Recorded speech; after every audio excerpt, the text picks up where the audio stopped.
अच्छा, इस चीज मैंने में।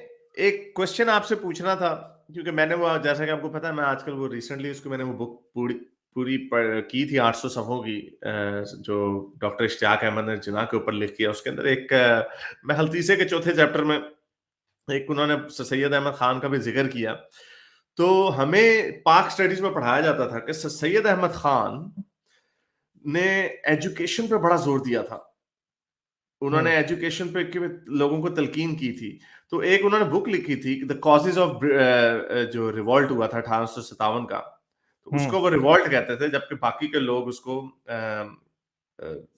जंग आज़ादी बोलते थे, क्योंकि जाहिर बात है वो नाकाम हुआ था। उसमें भी बड़ी एक मजे की बात है कि एक काफी चीजें पनप रही थी। गोरे, जाहिर बात है, हिंदू मुसलमानों को अ, अ, उनको झुकते मारते थे, उनको तज़ीक करते थे, इंसल्ट करते थे ऑब्वियसली। तो उस पे उनमें से काफी कॉजेस बिल्ड अप हो रहे थे, बट लास्ट वन जो था ना, जो फाइनल स्ट्रॉ जिसे कहते हैं, वो ये था कि वो अफवाह फैल गई थी। वो एक आइनफील्ड या आइनफेल्ड राइफल थी, जिसकी कार्ट्रिज डालने के लिए उसको पहले चिपा के खोलना पड़ता था। हम्म। तो वो उन्होंने मुसलमानों और हिंदुओं को रखा। सिपाही जो थे, जो वेपन होता था वो गोरे के पास ही होता था, नीचे जो थे वो सारे वो होते थे।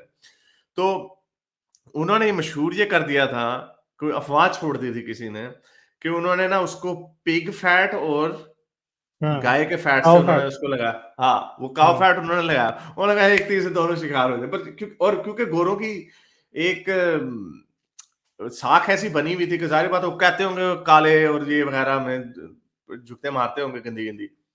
तो वहां से ये फाइनल स्ट्रॉ था, जिसकी वजह से एक रिवॉल्ट शुरू हो गया। तो सर सैयद अहमद खान ने एक बुक लिखी, और उनके बड़े अच्छे ताल्लुकात थे गोरों से, और इसलिए उनको सर का खिताब भी मिला।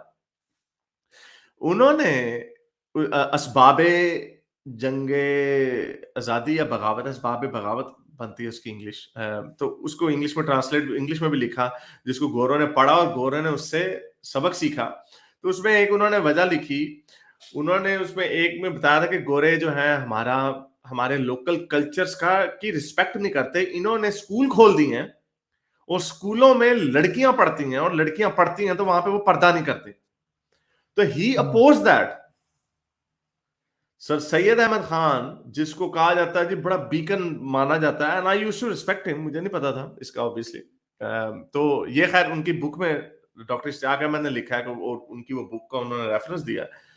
तो ये कैसी तालीम की है कि फिर ये क्या कहते हैं, जैसे मर्दों को ही तालीम सिखानी चाहिए, औरतों को नहीं सिखानी चाहिए। तो मेरा पॉइंट ये है कि आजकल के मम्मी डैडी बच्चे, they take it for granted कि एजुकेशन जो है जी, लड़कियों को भी एजुकेशन होनी चाहिए, तालिबान नहीं देते। तो सर सैयद अहमद खान का व्यू तालिबान वाला ही था।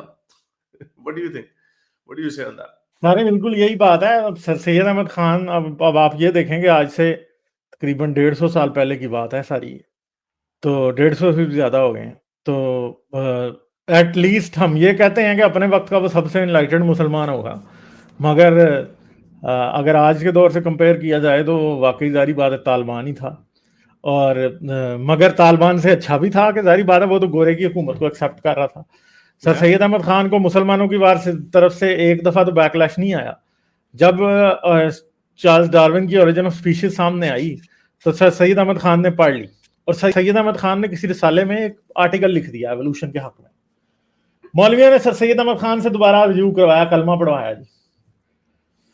तो जारी बात है कि शायद सर सैयद अहमद खान इनको भी साथ साथ थोड़ा खुश भी रखना चाहता होगा कि हाँ भाई, इनको जरा कोई बात इनके हक की भी कर दो। मगर at least he was very enlightened. वो ऐसा नहीं है कि जी वो जो है ना सिर्फ लड़कों की एजुकेशन के लिए बात करता था। वो सर सैयद अहमद खान जो थे वो और बच्चियों की एजुकेशन में भी वो बिलीव करते थे। तो मैं नहीं, समझता हूँ कि लेकिन उन्होंने अगर अपोज इन किया। नहीं, लेकिन उन्होंने अपोज किया पर्दे के बगैर लड़कियां। पोज किया ना, मगर पर्दे के बगैर पोज किया ना, पर्दे। मगर एक चीज है ना कि नहीं, अगर सर सैयद अहमद खान। उन्होंने कहा, नहीं, ये अब आई एम कोटिंग हिम, उन्होंने कहा कि ये लड़कियां जब स्कूल में जाएं, स्कूल में जाती हैं, I am not coating, I am paraphrasing it, कि लड़कियां स्कूल में जाती हैं तो उससे वो पर्दा उनके ऊपर फिर लाजिम नहीं रहता, और इससे मुसलमानों को तकलीफ पहुंचती है. So he was probably giving a more of a practical solution, क्योंकि वो ये गोरों को ये कह रहे थे. एक और मैं आपको दे देता हूं.